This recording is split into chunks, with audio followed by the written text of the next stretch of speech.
Hi, I'm Jennifer Nicely with Pinnacle Real Estate Academy. I want to talk to you today about the bombshell that hit the real estate industry yesterday, October 31st, 2023. Some of you may have heard of this, and some of you may not have heard of this. I know that there are going to be realtors who watch this video, and there are going to be non-realtors and the general public who watches this video. So let me give you a little bit of an overview of what this lawsuit with the National Association of Realtors was actually about.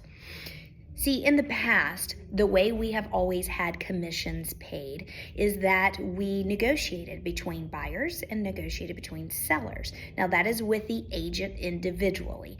The agent themselves negotiated with their customer or their client on how they were going to get paid. Now, 9 times out of 10, the sellers would pay a full set of commission, a percentage to a buyer's agent and a percentage to the listing agent. That way, the commission was wrapped into the sales price and the buyer didn't have to bring cash to the table in addition to their down payment, their closing costs, their capital contributions, and everything else that takes hard cash at closing.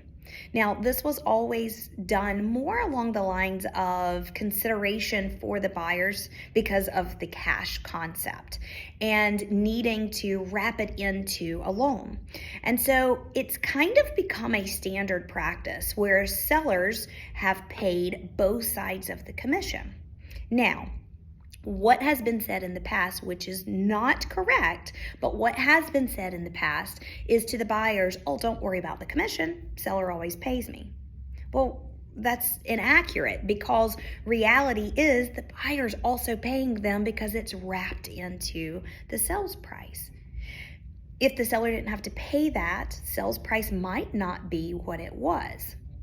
So there have been buyers and sellers who have complained about this and filed a class action lawsuit and said that the commission structure was deceitful and that they were not explained correctly how this worked.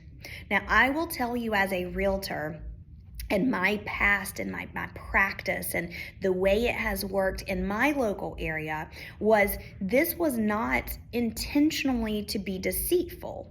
It was more or less to help both parties come to a meeting of the minds and have enough cash flow to make the transaction work and fill the buyer's American dream of buying a home.